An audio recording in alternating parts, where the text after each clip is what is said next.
Šodien, 2026. gada 21. augustā, mēs atzīmējam ļoti svarīgu datumu. 35 gadi ir pagājuši kopš konstitucionālā likuma par Latvijas Republikas neatkarības atjaunošanu pieņemšanas. Tas notika saspringtos apstākļos. 19. augustā Maskavā sācies augusta pučs, sasniedza arī Latviju, tika ieņemti strateģiski svarīgie objekti Latvijas radio, televīzija, un 21.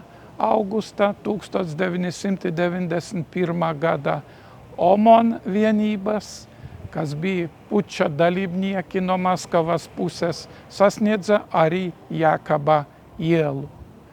Ap 12. bruņu transportieri ar omoniešiem parādījās Doma laukumā.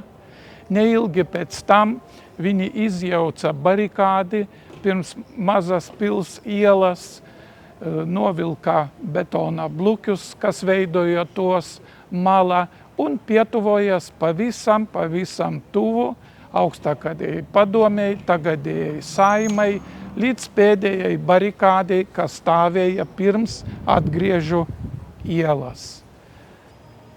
1991. gada 21.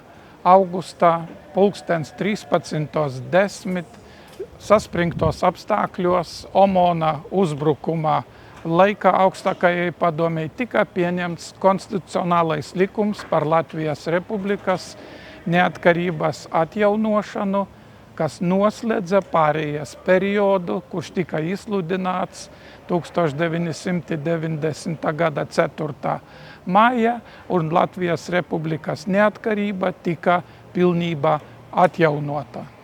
Pēc konstitucionāla likuma par Latvijas Republikas pilnīgas atjaunošanas es izgāju ārā no augstākās padomēs ēkas, iegāju Domu laukumā. Tur pildīja pilnīgs haoss. Omonieši mēta dūmu granātas, šāva ar automātiem gaisā, cilvēki apkārt visur bija vairāki simti cilvēku. Tad viņi pievarēja pirmo barikādi pirms Mazas pils ielas, pietuvojas pēdējai barikādei pirms Atgriežu ielas, Jēkaba iela, un likas, ka tūlīt būs šausmīgs atrisinājums, viņi ielauzīsies augstākās padomēs ēkā. Bet tad viss pēkšņi pieklusa. It kā sastinga gan omonieši, gan cilvēki, gan viss, kas bija apkārt. Un vēl pēc dažām minūtēm viņi sāk atstāt Jēkaba ielu un Doma laukumu, un tad arī mēs uzzinājām, ka augusta pučs Maskava izgāzies un Jeļcina spēki pārņēmuši varu Maskava un Padomju Savienība. Tāpēc skaidrs, ka šis sarežģītais, grūtais periods Latvijā ir noslēdzies, pilnīga neatkarība atjaunota, pavērās ceļš tālākai mūsu valsts attīstībai un neatkarības nostiprināšanai. 1991. gada augusts paliek kā datums vēsturē, nav novērtēts līdz šim brīdim pilnībā. Jo pieņemot konstitucionālo likumu un pilnībā atjaunojot de facto Latvijas Republikas neatkarību, mēs iegājam laika posmā, kura atrodamies arī pašreiz. Brīva, neatkarīga, demokrātiskā Latvijā.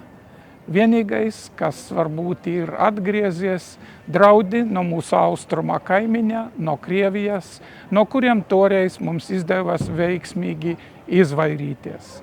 Un ne tikai Latvijā un citas Baltijas valstis atguva neatkarību. Mēs, Padomju Savienības tautu cietuma grāvēji, palīdzējam arī atbrīvoties pārējiem, ieslodzītam Padomju Savienībā tautam, jo arī viņam pavēras ceļš uz neatkarību.